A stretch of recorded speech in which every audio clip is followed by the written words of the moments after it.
تھوڑی ایک ایشو ہے جو مسارحت کے رشتے کے حوالے سے پوچھی جاتی ہے. اب یہ کوڈ ورڈ میں بات کر رہا ہوں, یہ فقہ حنفی میں یہ ایک مسئلہ ہے, میں کوشش کروں گا اسے کنٹرول الفاظ میں استعمال کروں. ان کے ہاں یہ مسئلہ پایا جاتا ہے اور اس کو بڑا فخریہ وہ بیان کرتے ہیں اور شادی شدہ لوگوں کو بتا رہے ہوتے ہیں اور شادی شدہ لوگ بیچارے پریشان ہو جاتے ہیں. وہ کہتے ہیں کہ جی اگر اب یہ چونکہ ایک معاشرے کا بہت بڑا ایشو ہے, ہم سے لوگ پوچھتے بھی ہیں, بعض اوقات واقعی اس طرح کے واقعات رپورٹ بھی ہو جاتے ہیں, ہمیں چونکہ اکیڈمی میں فون آتے بھی رہتے ہیں. اگر کسی شخص نے فقہ حنفی کا مسئلہ میں بتا رہا ہوں آپ کو, قرآن و سنت کا یہ مسئلہ نہیں ہے. امام بخاری نے باقاعدہ صحیح بخاری میں باب باندھ کرنا مسارحت کے رشتے کو کنڈیم کیا ہے کہ اس طریقے سے کوئی کسی کی بیوی فارغ نہیں ہوتی. فقہ حنفی والے یہ کہتے ہیں کہ جی اگر کسی مرد نے ایون غلطی کے ساتھ بھی بھول بھلائیے سے شہوت کے ساتھ اپنی ساس کو ہاتھ لگا لیا, ہاتھ, تو اس کی اپنی بیوی ہمیشہ کے لیے اس پہ حرام ہوگی. جی یہ پیٹ مسئلہ ہے اور بڑے فخریہ بتاتے ہیں اس اعتبار سے کہ یہ پتہ جے, یقین کرو تہاڈی پبلک نو اگر اینج پتہ لگنا شروع ہو جائے نا تو تانوں طلاقاں دے کے ٹر جانو. اپنی بیوی تو نہیں انہوں نے چھڈنی, تانوں نہیں انہوں نے چھڈنا. ٹھیک ہے, جس طرح میں نے ان کا مسئلہ بتایا تھا نا, یہ کہتے ہیں گن پوائنٹ پہ طلاق دلوائی جا سکتی ہے, جبکہ قرآن سورہ النحل میں کہتا ہے کہ اگر کسی میں زندگی موت کی کشمکش بن گئی, گن پوائنٹ پہ اسے ایک تلوار کی نوک پہ کوئی کہتا ہے نا کلمہ کفر بک, اور دل میں ایمان ہے تو وہ کفر بول بھی دے تو اس کا ایمان نہیں جاتا, تو بیوی کیسے چلی جائے گی؟ اسے کہتے ہیں جبری طلاق. یہ کہتے ہیں نہیں طلاق جبری واقعہ ہو جاتی ہے. سر اگر یہ ہونا شروع ہو جائے تو یہی کچھ تو پہلے ہوتا تھا, حکمران بنو امیہ اور بنو عباس کے یہی تو کرتے تھے لوگوں کی عورتیں ہتھیانے کے لیے. اگر وہ کہتا ہے نہیں ہو جاتی ہے تو پھر اس کا علاج میں نے ان کو یہی دیا. یہ کہتے ہیں بڑا خطرناک کھیل کھیل رہا ہے. یہ خطرناک کھیل صرف سمجھانے کے لیے, میں نہیں کہتا آپ کریں. حکومت کی کسٹڈی میں ان تمام علماء کو ان کی بیویوں کو طلاق دلوانی چاہیے, گن پوائنٹ پہ نہیں. حکومت تو ویسے ہی ببکی مارے گی, ایک کمرے میں جمع کر کے ان کی ویڈیو بنائیں, یوٹیوب پہ چڑھائیں. بڑے بڑے علماء جو یہ کہتے ہیں میں اس فتوے پہ قائم ہوں, اس کے بعد ان کو باہر نکالیں, میں دیکھتا ہوں کون اپنی بیوی چھوڑتا ہے. سب کے سب کہیں گے نہیں نہیں یار یہ تو فتوی ہی غلط تھا, ہم اس سے رجوع کرتے ہیں. جب تک اپنے اوپر نہ پڑے تو بندے کو یہ فتوے نہیں سمجھ آتے.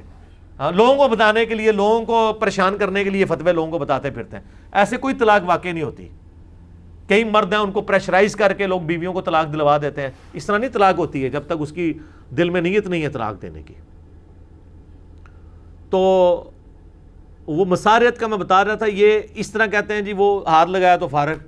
اس سے بڑی بات وہ کہتے ہیں کہ جی رات کے وقت کوئی مرد اٹھا اور غلطی سے اس کا ہاتھ, اس کو نہیں پتا تھا, بیوی کی بجائے اپنی بیٹی پہ پڑ گیا تو اس کی بیوی ہمیشہ کے لیے اس پہ حرام ہوگی. اس دا اگلا بھی ایک خطرناک ورژن سنو. اگر کسی سسر نے اپنی بہو کو چھو لیا شہوت کے ساتھ تو وہ بہو اس کے بیٹے پہ ہمیشہ کے لیے حرام ہوگی. وہ بیٹا بیچارہ باہر مزدوری کرنے گیا, انہوں پتہ ہی نہیں ہے. یہ صرف چھونے کی بات ہو رہی ہے سر, چھونے کی. اسی طریقے سے کسی داماد نے اپنی ساس کو شہوت کے ساتھ چھو لیا, صرف چھو لیا, تو اس کی اپنی بیوی اس کے اوپر حرام ہوگی.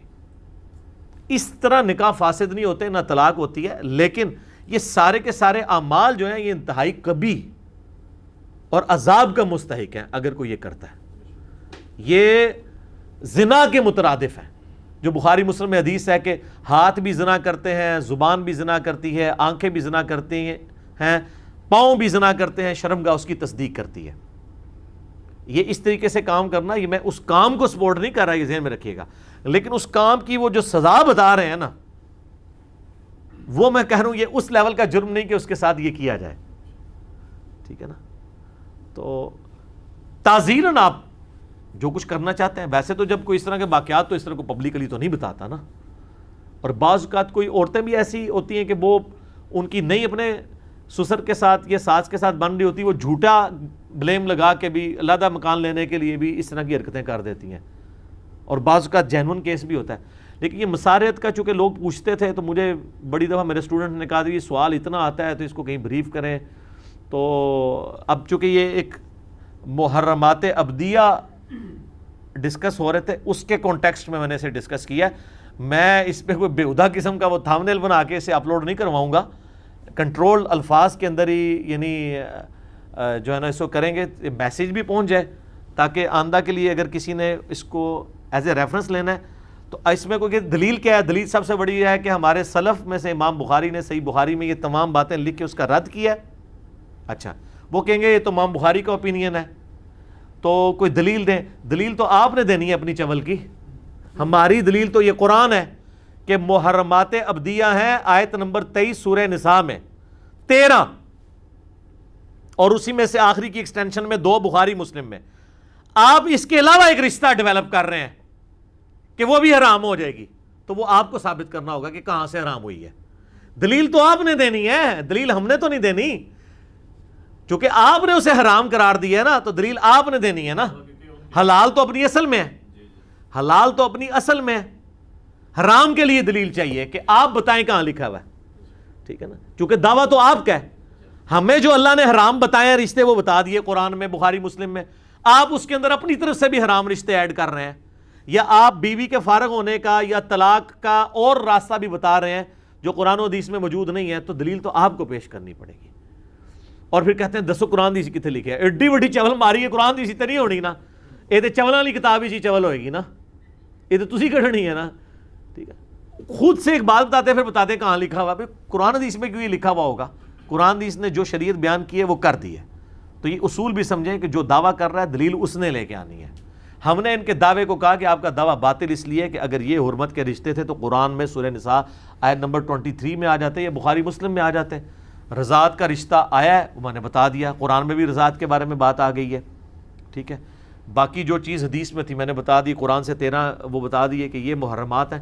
آپ نے جو یہ چیزیں ڈیولپ کر لی ہیں تو وہ آپ کو بتانی ہوگی، وہ ہم نے نہیں بتانی ہوگی. ٹھیک ہوگا جی.